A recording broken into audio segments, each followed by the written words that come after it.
Hello, my name is Ethan and welcome back to another episode of Path of Exile Delirium League 3.10. In this episode I want to discuss mana reservation. How can you get the auras in your build? So the auras we run in our build. Hello guys, how you doing? Welcome back to another episode. Hope you guys are doing good. Hope your morning is going well. It's 10 in the morning. Just forgot to be human for a second. Just getting straight into it. So the things we run in the build, the auras, are Purity of Elements, Dread Banner, Pride, Aspect of the Avian, and Flesh and Stone. To run all these, you have to do some specific stuff. So now I'll run through what we actually do in the build to be able to run this, and then I will point out if you can't do one of these certain things because it's too hard or it's not worth it or whatever, then I'll tell you what to cut. So when you come into the build, fresh new character, you can have Purity of Elements, Dread Banner, and Pride. This is 50, 10, and 35. It's 95% mana reserve. When we add Sakawal's Nest and this part of the skill tree, Solvenarity, with these reduced mana reserve nodes, and you get your 10% reduced mana reserve Sakawals, and you add Aspect of the Avian to an item, and if you don't know how to do that, you can watch one of my previous videos, but Aspect of the Avian can be added to any rare item. It's a craft through beasts. You just have to kill Sakawal first of the sky, and you get the craft on the item. You can put it as long as you have an open suffix, you can put it on any rare item, so it could go on my weapon, gloves, belt, rings, ammi, boots, suffix, just a suffix. Okay, so then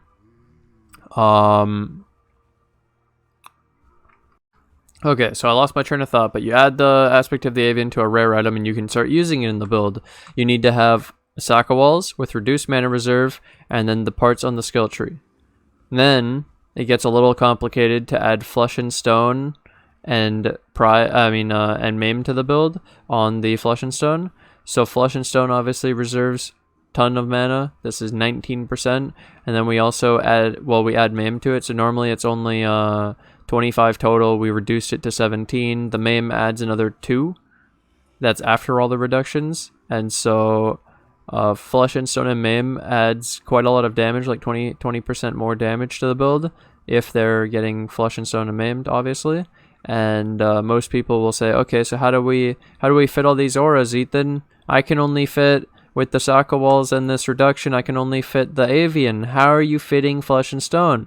So one thing we did is currently I only have 3 1% reduction jewels.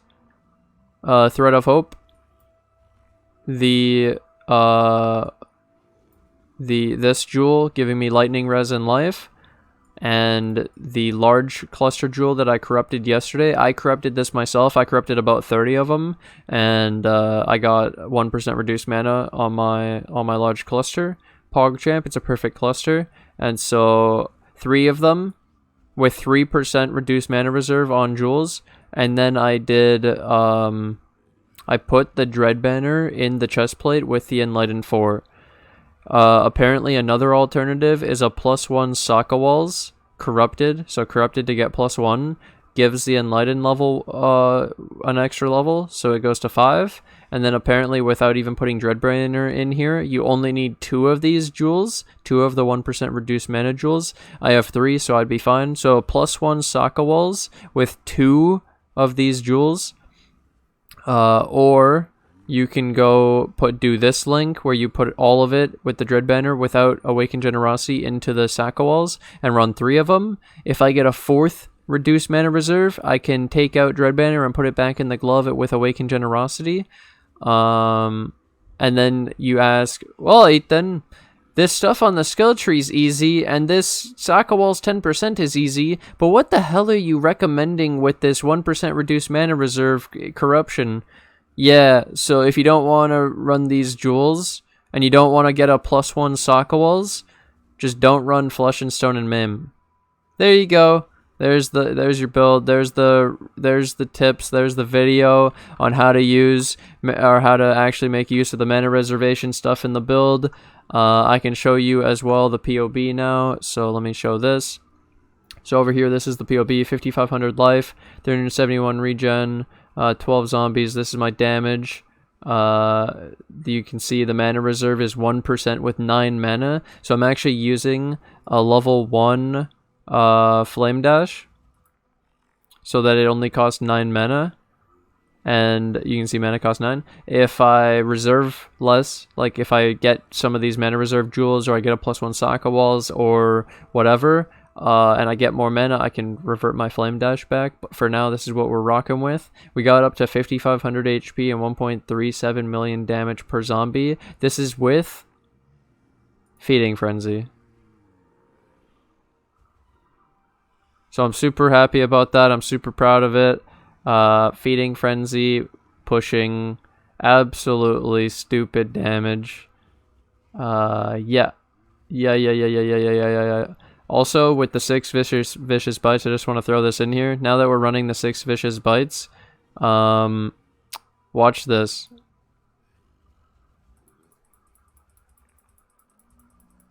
So I took out Merveil Spectre, and I'm using another Host Chieftain to keep the power charges up. Power charges are worth more than Frenzy now because of the crit. And if you don't know what I'm talking about, let me show you. So on your zombies, you can show their stats, and then you can look at their crit, and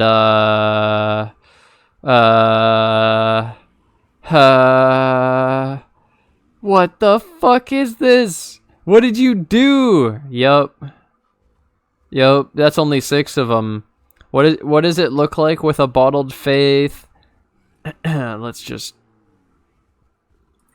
You know, you gotta do it. It's part of the video. Ethan, the video wasn't about this. Yeah.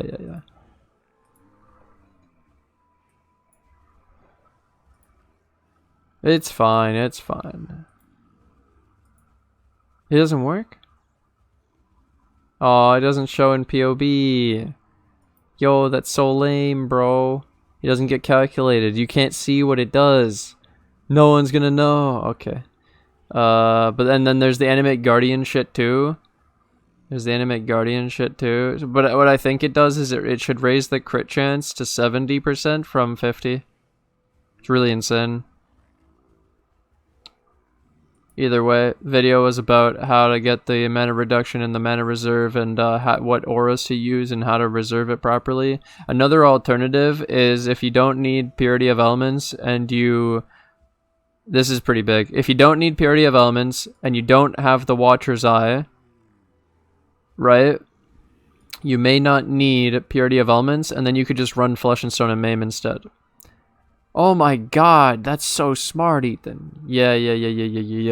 So either way, that's this video. To reserve the mana, I just want to leave it simple. Help people out, because I get this question so often. And I'd like to give all these other options, cheaper budget options, instead of going straight to trying to make the full thing. I want to explain it, why we do it, how much damage is it actually adding. Like, I'll show you. Right? That's a lot. That's quite a lot, wouldn't you say? And Maim, remember 2% extra mana reserve back? Look at that. 140k for 2% mana reserve. This one, the extra 180,000 for 17%. Maim on Flesh and Stone is disgusting, boys. It's disgusting. Oh wait, is this with? Hold up. Oh, it's the same. Yeah, that main button doesn't even work. It works when it's like this. Oh my god. So yeah, that's how the auras work in the build. That's how the mana reserve works. I hope this helps at least one person understand it a bit better. Thank you guys for watching this episode. Hope you guys did enjoy. Hope it was informative. I'm going to take this opportunity to thank my Patreon and YouTube members who financially support the channel. I couldn't do this without you guys, and I appreciate all the financial support. Thank you to anybody new who joins today, and you'll be added to the list. Thank you. Bye! Oh, right. I gotta add this in here. I don't know where I'm gonna add it, but maybe the end. Yeah, fuck it, dude. So, I forgot to point out that you could technically also take Champion of the Cause, which is 4%, which is equivalent to the 4 jewels, and this is 4 points, and it matches. It's like, it's not that bad, we're already all the way down here for this jewel, and then just Champion of the Cause, 4 points. Boom, boom, boom. The other one is you can take the Blight Glove, Breath Stealer, not this one. You can anoint Breath Stealers, the other glove. He likes the belt. Hell yeah. Okay, you could anoint Charisma for 2 gold and 1 opalescent for the 8% reduced mana reserve. Big plays, These are just extra ways to get extra reduced mana.